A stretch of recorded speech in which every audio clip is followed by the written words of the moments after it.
नमस्कार, good afternoon भन्न चाहन्छु र तपाईँहरू बिचमा समसामयिक जनताका गुनासो चासो र कुनै पनि जनता महानुभावहरूले दुःख नपाउनुहोस् भनेर सत्य र यथार्थ कुराहरूलाई उजागर गर्ने कोसिस गरेर हरेक भिडियोहरू बनाउने कोसिस गर्छु र यहाँ पनि त्यस्तै छ। तल फोटोमा देख्न सक्नुहुन्छ।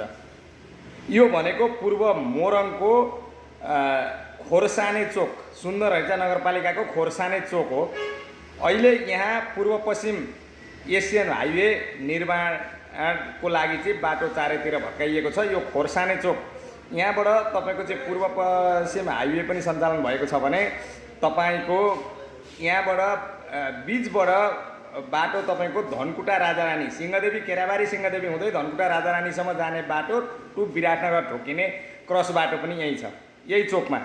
तपाईको अब यहाँ केराबारीमा खोला भएकोले गर्दा क्रसर व्यापारीहरूले अत्याधिक मात्रामा उत्तर साइडबाट टिपरहरू ओहोरदोहोर गर्ने बाटो पनि यही हो र यहाँ बोर्डिङ स्कुलहरू उत्तर साइडमा बढी भएकोले गर्दा दक्षिणबाट चाहिँ पठन पाठनको लागि बोर्डिङ स्कुल जाने बच्चाहरू र गाडीहरू पनि अत्याधिक मात्रामा ओहोरदोहोर गर्छन् भने अब यहाँ चाहिँ तपाईको पब्लिक र जनता तल्लोपट्टिबाट माथिल्लोपट्टि गर्नलाई यहाँनिर तपाईको चाहिँ जनता पास हुने ओभरब्रिजको आवश्यकता अत्याधिक खड्केको छ यहाँ जनमानसको कुरो अनुसार।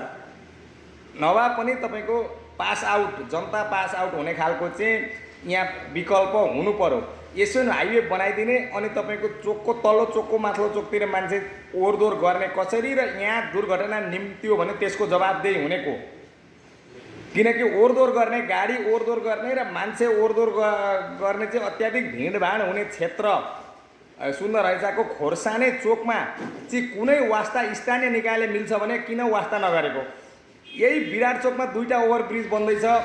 अलिकति अगाडि पूर्वपट्टि गएर विराट चोक छ, विराट चोकमा पश्चिमपट्टि र पूर्वपट्टि गरेर दुईटा ओभरब्रिज तयारी हुँदैछ। तर विराट चोकबाट उत्तरतिर जाने निकास कहीँ पनि छैन, तीको स्थानीय ओहोरदोहोर मात्रै हो भने खोर्साने चोकमा चाहिँ तपाईको निकास बाटो यो चाहिँ वर्षौँ पहिलेदेखि चाहिँ धनकुटादेखि विराटनगरसम्म जाने ओहोरदोहोर गर्ने चाहिँ बाटो र केराबारीमा खोलाहरू भएकोले गर्दा अत्याधिक मात्रामा टिपरहरू चल्ने बाटो क्रस हुने ठाउँ भएकोले गर्दा अनि तल्लोपट्टिको मान्छे र माथिल्लोपट्टिको मान्छे ओहोरदोहोर गर्दाखेरि बिचमा दुर्घटना निम्त्यो भने त्यसको जवाबदेही हुनेको। यसको लागि स्थानीय तहको ध्यान जानुपर्छ पर्दैन र तपाईँहरू जसले हेर्नु हुँदैछ यहाँ स्थानीय बासिन्दाहरूले पनि तपाईँहरूले यो भिडियोलाई धेरैभन्दा धेरै सेयर गर्नुहोस् र यसमा के विकल्प गर्न खोजिन्छ। एसियन हाइवे हो, अन्तर्राष्ट्रिय योजनामा बन्दै गरेको चिज हो, तर पनि स्थानीय निकायले यसको लागि वैकल्पिक विकल्प के खोज्न सक्छ। भोलिका दिनमा गएर कुनै पनि दुर्घटना ननिम्त्योस् त्यसको लागि स्थानीय तहको ध्यान जानुपर्छ कि पर्दैन।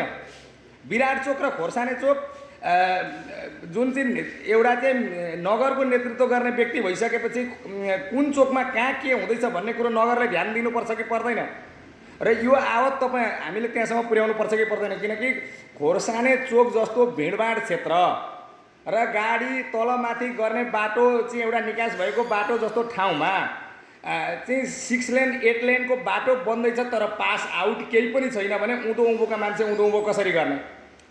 अनि त्यहाँ कुनै पनि दुर्घटना निम्तो दुर्घटना घट्यो भने भोलिका दिनमा गएर जवाफदेही को हुने।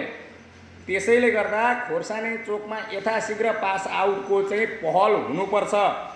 विराट चोकमा जस्तो 2-2वटा नचाहिए पनि एउटा हुनुपर्छ भन्ने तपाईँहरूलाई लाग्छ भने तपाईँले जसले यो भिडियो हेर्नुहुँदैछ यो भिडियोलाई धेरैभन्दा धेरै सेयर गर्नुहोस्।